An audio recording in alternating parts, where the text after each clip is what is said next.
जय हिंद दोस्तों, वंदे मातरम।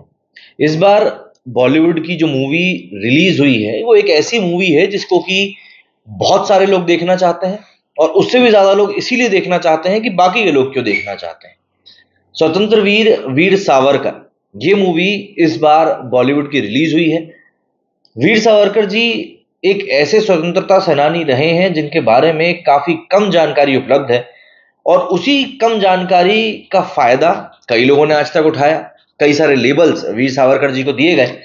और मुझे ऐसा लगता है कि रणदीप हुड्डा की तरफ से ये एक बहुत ही पॉजिटिव कोशिश है, जिससे कि चीजों को प्लेन साइड में लोगों के सामने लाकर रखा जा सके। हालांकि अधिकतर लोग इस मूवी को प्रोपेगेंडा मूवी भी कहेंगे और उनके पास उनके अपने कारण हैं। लेकिन अगर हम इन सब चीजों से ऊपर उठकर इसको एक मूवी के तौर पर देखें तो रणदीप हुड्डा का जो डेडिकेशन है आप उसको भी सलाम करेंगे। फिल्म स्वतंत्र वीर सावरकर आज रिलीज हो चुकी है।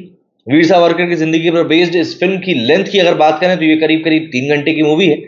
और इस मूवी के बारे में जो रेटिंग सामने आ रही है वो 5 में से 3, 3.5, 4 के लगभग लगभग इसकी रेटिंग्स आ रही है। और जिन पोर्टल्स को ऑब्वियस सी बात है इस मूवी को पसंद नहीं करना था वो तो रेटिंग देंगे ही नहीं। लेकिन मेरा मतलब यह है कि कोई भी मूवी रेटिंग से तो नहीं चलने वाली। वो मूवी चलती है कि वो पब्लिक को कितनी ज्यादा पसंद कर रही है या पब्लिक की क्या अपील है उस मूवी को लेकर, इस चीज के ऊपर डिपेंड करती है। सबसे पहले अगर हम बात करें मूवी की कहानी की तो कहानी की शुरुआत होती है 18वीं सदी के आखिर के सीन से। देश में प्लेग वाली महामारी फैल चुकी है, लोग मरे जा रहे हैं, देश गुलामी की जंजीरों में जकड़ा हुआ है। और इन सबके बीच महाराष्ट्र के एक छोटे से गांव में विनायक दामोदर सावरकर का जन्म होता है। रणदीप हुड्डा ने सावरकर का किरदार निभाया है। सावरकर का हमेशा से यही मानना था कि अंग्रेजों को अहिंसा से नहीं हराया जा सकता। इसके लिए वे लोगों को हथियार उठाने के लिए आह्वान भी किया करते थे। अंग्रेजों से लोहा लेने के लिए सावरकर उन्हीं के देश लंदन भी चले जाते थे और वहीं से वे अपनी क्रांति जारी रखते हैं। वहां उनके कुछ सहयोगी अंग्रेज अधिकारियों की हत्या कर देते हैं। इसके बाद सावरकर के ऊपर साजिश करने का आरोप लगाया जाता है। उन्हें गैरकानूनी रूप से भारत भेजकर कालापानी की सजा दी जाती है। कालापानी की सजा के दौरान उन्हें असहनीय पीड़ा दी जाती है। कई साल जेल में बिताने के बाद सावरकर एक के बाद एक कई सारी दया याचिका दायर करते हैं। हालांकि इन याचिकाओं के पीछे भी उनकी एक सोची समझी रणनीति होती है। सावरकर कहते हैं कि जेल में रहकर मरने से बेहतर है बाहर निकलकर देश के लिए कुछ किया जाए। जेल से छूटने के बाद उनका संपर्क भगत सिंह, सुभाष चंद्र बोस और महात्मा गांधी से होता है। इसके बाद देश को आजादी मिलने तक सावरकर अपनी लड़ाई को जारी रखते हैं। अगर हम एक्टिंग की बात करें तो पूरी फिल्म में सिर्फ रणदीप हुड्डा ही आपको दिखाई देंगे।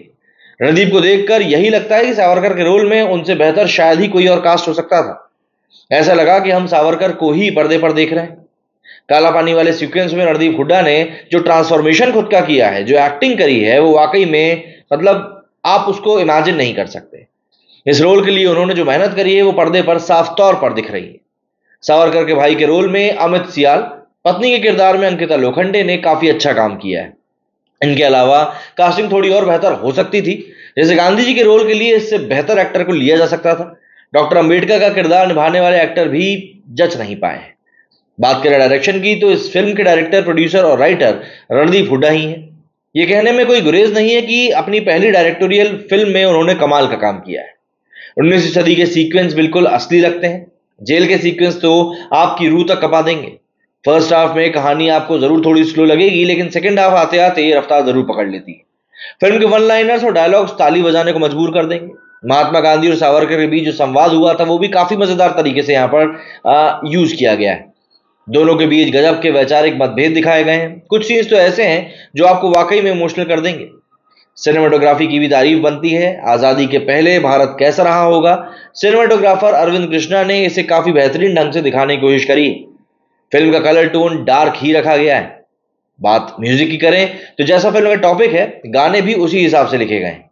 अगर आप सोच रहे हैं कि फिल्म में आपको कुछ नाचने गाने, झूमने वाले, देशभक्ति वाले गाने होंगे, तो ऐसा बिल्कुल नहीं है। फिल्म के आखिर में एक गाना जरूर आता है जो थोड़ा अलग और मराठी फ्लेवर वाला है और वो वाकई में मूवी के साथ जचता भी है।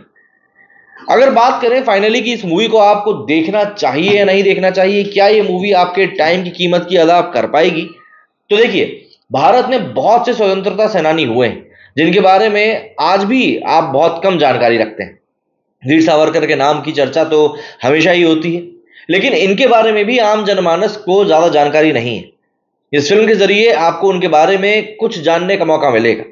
देश की स्वतंत्रता के लिए उन्होंने जो कष्ट और यातनाएं झेली, उसके बारे में सभी को जानना चाहिए। अगर आपको सावरकर के त्याग और समर्पण को जानना है तो इस फिल्म के लिए बिल्कुल जा सकते हैं। देश में वैसे भी चुनाव का माहौल है।